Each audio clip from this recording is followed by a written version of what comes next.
Hi guys, welcome back to my channel. ನೀವು ನೋಡ್ತಾ ಇದ್ದೀರಾ ಸಂಜು ವಿಲೇಜ್ ವ್ಲಾಗ್ಸ್. ನಾನು ಇವಾಗ ವ್ಲಾಗ್ ಸ್ಟಾರ್ಟ್ ಮಾಡಿದ್ದೀನಿ. ಸೊ ಬೆಳಗ್ಗೆ ಎದ್ದು ಟಿಫನ್ ಮಾಡ್ತಾ ಇದ್ದೀನಿ. ಟಿಫನ್ ಬಂದುಬಿಟ್ಟು ಕ್ಯಾರೆಟು ಬೀಟ್ರೋಟು ಪಲ್ಯ ಮತ್ತು ಚಪಾತಿ ಮಾಡ್ತಾ ಇದ್ದೀನಿ. ಸೊ ಬನ್ನಿ ವ್ಲಾಗ್ನ ಸ್ಟಾರ್ಟ್ ಮಾಡೋಣ. ಅದಕ್ಕೆ ಮುಂಚೆ ನೀವೆಲ್ಲ ಚಾನಲ್ ನೋಡ್ತಾ ಇದ್ದೀರಾ, ನನ್ನ ಚಾನಲ್ಗೆ ಸಬ್ಸ್ಕ್ರೈಬ್ ಮಾಡಿಕೊಂಡು ವೀಡಿಯೋಸ್ ನೋಡಿ. ಈ ವಿಡಿಯೋ ನಿಮಗೆ ಇಷ್ಟ ಆದರೆ ಒಂದು ಲೈಕ್ ಮಾಡಿ, ಕಮೆಂಟ್ ಮಾಡಿ ಮತ್ತು ಶೇರ್ ಮಾಡಿ. ಬನ್ನಿ ವಿಡಿಯೋನ ಸ್ಟಾರ್ಟ್ ಮಾಡೋಣ.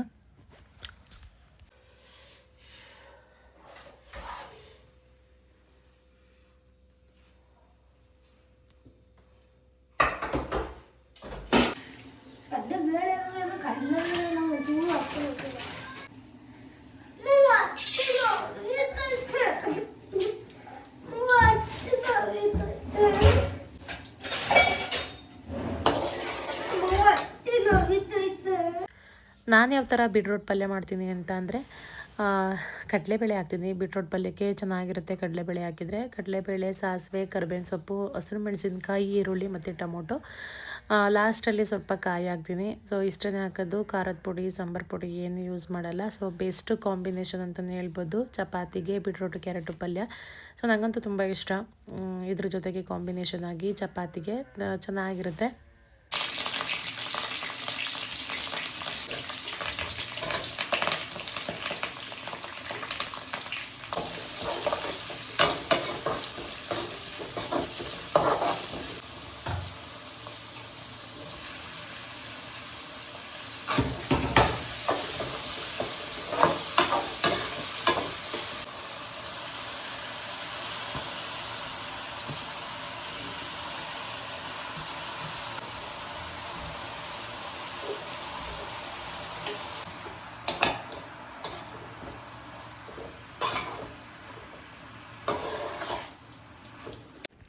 ಇವಾಗ ಪಲ್ಯ ರೆಡಿ ಆಯಿತು. ಒಂದು 15 ನಿಮಿಷ ಬೇಯಿಸ್ಕೋಬೇಕು. ಇದೇನು ಕ್ಯಾರೆಟು ಬೀಟ್ರೋಟು ಸಣ್ಣಗೆ ತುರಿದಿರ್ತೀವಲ್ವ, ಬೇಗ ಬಾಯ್ಲ್ ಆಗುತ್ತೆ.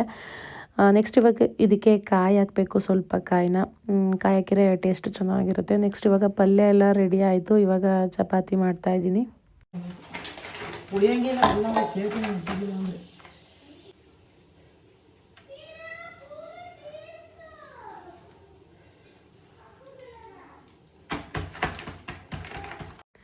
ನನ್ನ ಮಕ್ಕಳಿಗೆ ಚಪಾತಿ ಅಂದರೆ ತುಂಬಾ ಇಷ್ಟ. ಇಬ್ರಿಗೂ ಯಾವಾಗಲೂ ಚಪಾತಿ ಮಾಡಮ್ಮ ಅಂತ ಅಂದ್ಬಿಟ್ಟು ಕೇಳ್ತಾರೆ. ಬೆಳಿಗ್ಗೆ ಎದ್ದಿದ ತಕ್ಷಣ ಏನು ತಿಂಡಿ ಮಾಡೋಣ ಅಂತ ಅನ್ನೋಂಗಿಲ್ಲ, ಚಪಾತಿ ಮಾಡಮ್ಮ ಅಂತಾರೆ. ಚಪಾತಿ ಮಾಡಿ ದಿವಸ ಫುಲ್ ಖುಷಿ ಅವ್ರಿಗೆ. ಬೆಳಗ್ಗೆಯಿಂದ ಸಂಜೆವರೆಗೂ ತಿಂತಾನೆ ಇರ್ತಾರೆ, ಕೊಟ್ಟರೆ 3 ಟೈಮೂ. ಅಷ್ಟು ಇಷ್ಟ ಅವ್ರಿಗೆ ಚಪಾತಿ ಅಂತ ಅಂದರೆ.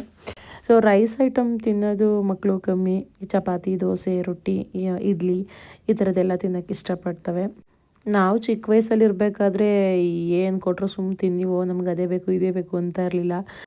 ಅಮ್ಮ ಕೆಲ್ಸಕ್ಕೆ ಹೋಗ್ತಾಯಿದ್ರು. ಹೋಗೋ ಅಷ್ಟರಲ್ಲಿ ಏನಾದರೂ ಲೇಟಾಗಿ ಗೆದ್ದ ದಿನ ಜಾಸ್ತಿ ಉಪ್ಪಿಟ್ಟೆ ಮಾಡ್ತಾಯಿದ್ದು. ಉಪ್ಪಿಟ್ಟು ಮಾಡಿದ ದಿವಸ ನಾವು ತಿಂಡಿನೇ ತಿಂತಾ ಇರಲಿಲ್ಲ, ಹಸ್ಕೊಂಡು ಹೋಗ್ತಾಯಿದ್ದೆ. ಸ್ಕೂಲಲ್ಲಿ ತಿಂತಾಯಿದ್ದೆ ಮತ್ತು ಕಾಲೇಜಲ್ಲಿ ಒಂದು 10-20 ರೂಪಾಯಿ ಇದ್ದರೆ ಎಗ್ ಪಪ್ಸು ಅದು ಇದು ಅಂತ ತಿಂದ್ಕೊಂಡು ಕಾಲ ಕಳೀತಾಯಿದ್ದೆ. ಉಪ್ಪಿಟ್ಟು ತಿಂತಾನೇ ಇರಲಿಲ್ಲ. ನನಗೆ ಬೇಡ ಅಂತ ಅಂದ್ರೂ, ನಾನು ಉಪ್ಪಿಟ್ಟು ತಿನ್ನಲ್ಲ ಅಂತ ಅಂದರೂ ನಮ್ಮಮ್ಮ ನಮ್ಮ ಮಾತನ್ನೇ ಕೇಳ್ತಿರ್ಲಿಲ್ಲ. ಸೊ ಯಾವ್ದು ಇಷ್ಟ ಅದನ್ನು ಮಾಡ್ಬಿಟ್ಟು ಹೋಗ್ತಾಯಿದ್ರು, ನಾವು ಅದನ್ನೇ ತಿನ್ಕೋತಾಯಿದ್ವಿ. ಇವಾಗಿನ ಮಕ್ಕಳಂತೂ ಅವ್ರು ಯಾವ್ದು ಕೇಳ್ತಾರೆ ಅದನ್ನು ಮಾಡಿಕೊಡ್ಲೇಬೇಕು. ಸೊ ತುಂಬ ಏಕೆ ಅಂತಂದರೆ ಚಿಕ್ಕ ವಯಸ್ಸಿಂದ ನಾವು ಇವಾಗೆಲ್ಲ ಹೆಂಗೆ ಬೆಳೆಸ್ತಾ ಇದ್ದೀವಿ ಅಂತಂದರೆ, ಕೇಳಿದ್ದು ಕೊಡಿಸ್ಕೊಂಡು, ಕೇಳಿ ತಿನ್ನಿಸ್ಕೊಂಡು, ಕೇಳಿದವ್ರು ಏನು ಕೇಳ್ತಾರೆ ಅದನ್ನೆಲ್ಲ ಮಾಡಿಕೊಟ್ಟು ರೂಢಿ ಮಾಡಿಬಿಟ್ಟಿದ್ದೀವಿ. ಇಲ್ಲ ಅಂತಂದರೆ ಹಠ ಮಾಡಿಕೊಂಡು ಹತ್ಕೊಂಡು ಅದನ್ನೇ ಒಂದು ದೊಡ್ಡದು ಮಾಡ್ಕೊಂಡು ಕೂತ್ಕೋತವೆ. ನಾವು ಚಿಕ್ಕವ್ರು ಇರಬೇಕಾದ್ರೆ ಹಂಗಲ್ಲ. ಏನಾದರೂ ಸೊ ಕೇಳಿದಾಗ ಕೊಡಿಸ್ಲಿಲ್ಲ ಅಂತಂದ್ರೂ ಅಷ್ಟು ಹಠ ಮಾಡ್ತಾ ಇರಲಿಲ್ಲ. ಅವ್ರು ಕೊಡ್ಸಿದ್ದು ಇಸ್ಕೊತಾ ಇದ್ವಿ, ಆ ಥರ ಇತ್ತು. ಇವಾಗೆಲ್ಲ ಇವ್ರು ಹೇಳ್ದಂಗೆ ನಾವು ಕೇಳೋ ಥರ ಆಗೋಗಿದೆ. ನೆಕ್ಸ್ಟ್ ಇವಾಗ ಅವನಿಗೆ ಕ್ಯಾರೆಟು ಬೀಟ್ರೋಟ್ ಪಲ್ಯ ಅಂತಂದರೆ ಅಷ್ಟು ಇಷ್ಟ ಆಗೋಲ್ಲ ನನ್ನ ಮಗನಿಗೆ. ಒಂದು ರಾತ್ರಿದು ಉಪ್ಪು ಸಾಂಬಾರಿತ್ತು, ಸೊಪ್ಪು ಬೇಳೆ ಬಸ್ಸಾಂಬಾರು ಮಾಡಿದ್ದೆ. ಅವನು ಅದನ್ನು ಹಾಕ್ಸ್ಕೊಂಡು ತಿಂತಾ ಇದ್ದಾನೆ.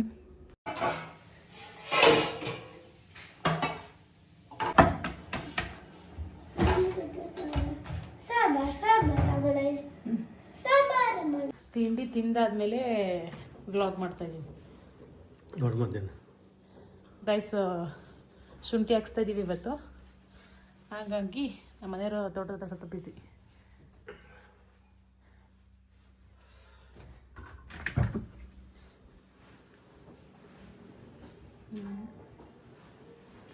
ಕೆಲಸ ಒಸಿ ಇಲ್ಲ, ಪಾತ್ರೆ ಎದ್ದು ಮನೆ ಕಸ ಗುಡಿಸಿಲ್ಲ. ಕಸ ಗುಡಿಸಿ ಪ್ರಮೋಷನ್ಗೆ ಹೋಗ್ಬೇಕು.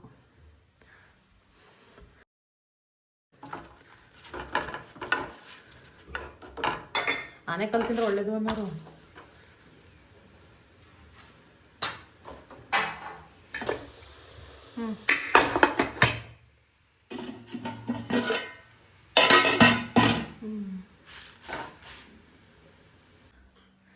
ಮಳೆ ನೀರು ಕುಡಿದ್ರೆ ಒಳ್ಳೇದು ಅಂತ ಅನ್ಕೊಂಡು ಇಟ್ಕೋತಾರಂತೆ.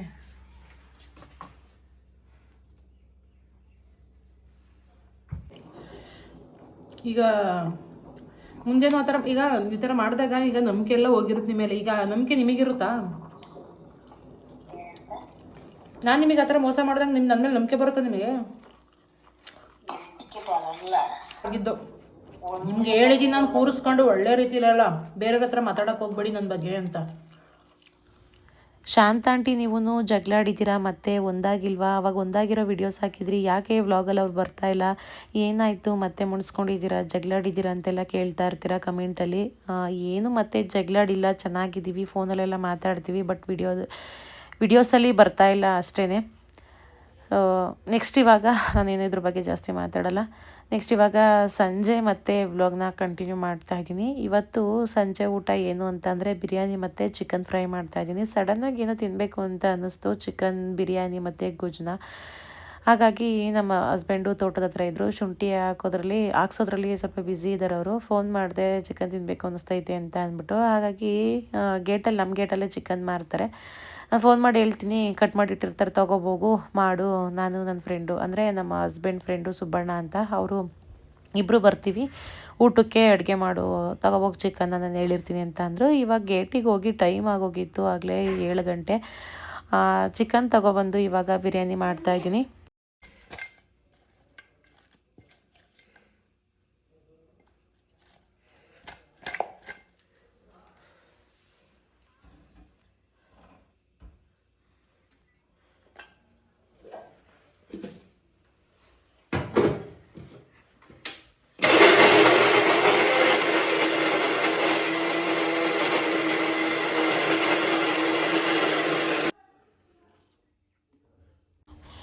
ಇವಾಗ ನಾನು ರೆಡ್ ಕಲರ್ ಬಿರಿಯಾನಿನ ತುಂಬ ಇಷ್ಟಪಡ್ತಾ ಇದ್ದೀನಿ.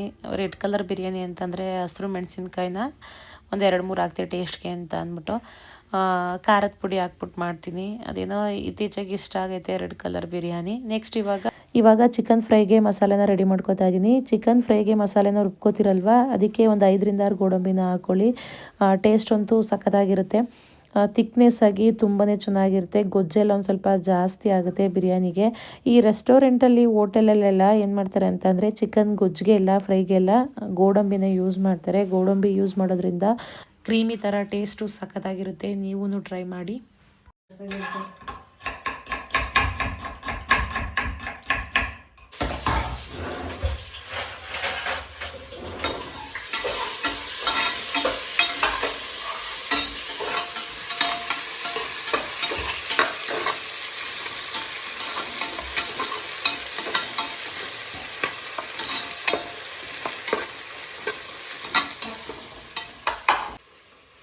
ಗಮ್ಮತ್ತೈತಿ ಇಲ್ಲ ನೋಡು ಮುದ್ದು. ನಾಳೆಗೇನ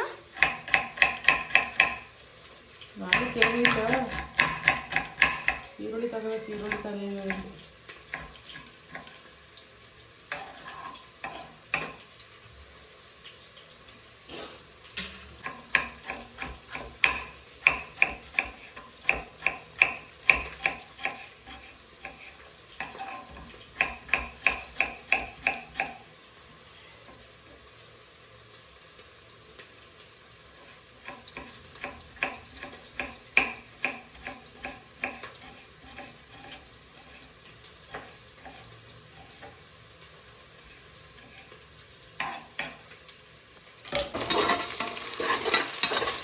ಎಡ್ಸಕ್ಲ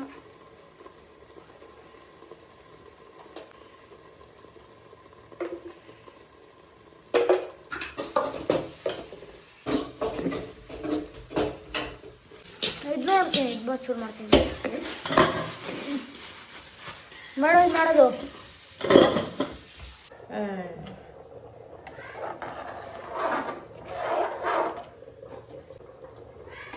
ಮಲ್ಕೋಬೇಡಿ, ಇಳಿ ಮೇಕೆ.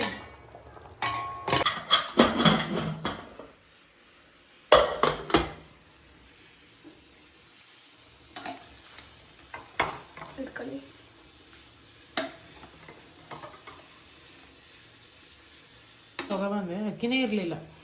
ಆ ಅಂಗಡಿ ಮಾಮೂಲಿ ಬೈತೀವಲ್ಲ ಅಂಗಡಿಲಿ ಅಕ್ಕಿನೇ ಇರಲಿಲ್ಲ, ಖಾಲಿ ಆಗೋಗಿತ್ತು. ಅದಕ್ಕೆ ಇವ್ರ ಹತ್ರ ಒಂದೇ 1 kg ತೊಗೊಬಂದೆ.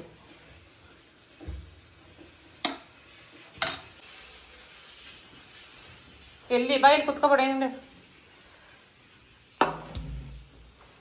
ಫ್ಯಾನ್. ಏನು ಫ್ಯಾನು? ಸುಡತ್ತೀನಿ.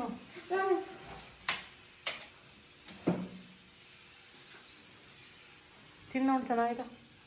ಬೇಕು ಅಂತಲೇ ಆಡ್ತಾವನು, ಓವರ್ ಆ್ಯಕ್ಟಿಂಗ ಗೊತ್ತು ನನಗೆ. ಈಗ ಕೇಳ್ತೀನಿ, ಈಗ ಹೇಳ್ಬೇಕಲ್ಲ ಅಂತ ಹಂಗೆ ಆಡ್ತಾವನೆ. ತಿಂದುಬಿಟ್ಟು ಅವ್ನಿಗೆ ಉಕ್ಕಿ ಹೇಳಿ ಫಸ್ಟು. ಬಿಡತ್ತೆ. ಎಸ್, ನಾನೇ ಸ್ವಲ್ಪ ಗ್ರೇವಿ ಜಾಸ್ತಿ ಇರಲಿ ಅಂತಂದ್ಬಿಟ್ಟು ನೀರು ಜಾಸ್ತಿ ಬಿಟ್ಟಿದ್ದೆ. ಸ್ವಲ್ಪ ಸಾಂಬಾರು ಥರ ತೆಳ್ಳಗೈತೆ ಗ್ರೇವಿ.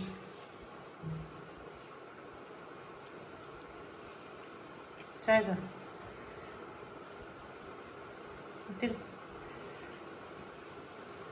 ಕೈ ತುಂಬ ತಾಂತೀನಪ್ಪ ಬರೋ.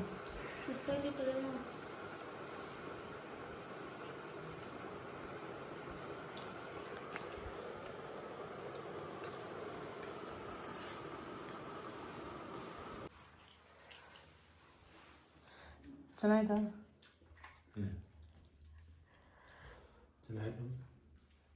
ಅದಕ್ಕೆ ಕೇಳ್ತಾ ಇದ್ದೀನಿ ರಿವ್ಯೂ ಚೆನ್ನಾಯ್ತಾ ಅಂತ. ಮುದ್ದೆ ಮಾಡಿದ್ರೆ ಚೆನ್ನಾಗಿರೋದೇನು? ನೀವು ಏನು ಬೇಕಾದ್ ಮಾಡಿ ಅಂತ ಅಂದ್ರಿ ತಾನೆ, ಏನು ಇಷ್ಟ ಮಾಡಿ ಅಂತ ತಾನೆ. ಈರುಳ್ಳಿ ಕೊಡ್ಲಾ? ಎಷ್ಟು ಇರೋದು?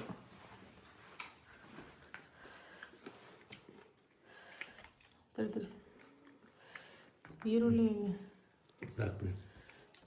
ಇಲ್ಲಿ ಗೆಡ್ಡೆ ಇದು ಹಾಕದೆ ಗೆಡ್ಡೆ ಹೋಗತಿ. ಯಾ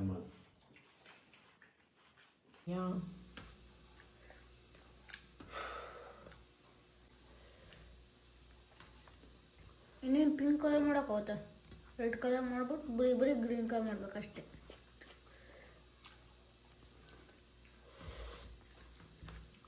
ಸ್ವಲ್ಪ ಖಾರ ಕರೆಕ್ಟಾಗಿ ಖಾರ ಐತೆ. ಇವನು ಖಾರ ತಿಂತ ಚೆನ್ನಾಗಿ ಸ್ಪೈಸಿಯಾಗಿ ಖಾರವಾಗಿ ಚೆನ್ನಾಗಿದೆ. ಒಂದು 3-4 ಮೆಣಸಿನ್ಕಾಯಿ ಹಾಕಿದ್ದೆ, ಹಸಿರು ಮೆಣಸಿನ್ಕಾಯಿ ಟೇಸ್ಟ್ಗೆ ಅಂತ ಅಂದ್ಬಿಟ್ಟು.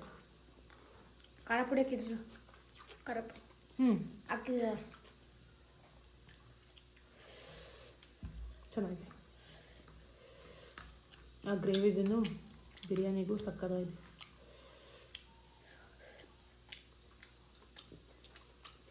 ಅಲ್ವಾ? ಊಟ ಎಲ್ಲ ಮಾಡಿಬಿಟ್ಟು ಮತ್ತೆ ತೋಟದ ಹತ್ರ ಹೋದರು ಅವರು. ಸೊ ನಾನಿವಾಗ ಊಟ ಮಾಡ್ತಾಯಿದ್ದೆ. ಸಖತ್ತಾಗೈತೆ ಬಿರಿಯಾನಿ ಮತ್ತು ಫ್ರೈ. ಓಕೆ, ಇಷ್ಟೊಂದು ಹೇಳ್ತಾ ವ್ಲಾಗ್ನ ಇಲ್ಲಿಗೆ ಎಂಡ್ ಮಾಡ್ತಾಯಿದ್ದೀನಿ. ಈ ವ್ಲಾಗ್ ನಿಮಗೆ ಇಷ್ಟ ಆದರೆ ಒಂದು ಲೈಕ್ ಮಾಡಿ, ಕಮೆಂಟ್ ಮಾಡಿ ಮತ್ತು ಶೇರ್ ಮಾಡಿ. ನನ್ನ ಚಾನಲ್ಗೆ ಸಬ್ಸ್ಕ್ರೈಬ್ ಮಾಡ್ಕೊಳ್ಳಿ. ನಾನು ಸಿಗ್ತೀನಿ ಮುಂದಿನ ವ್ಲಾಗಲ್ಲಿ. Thank you.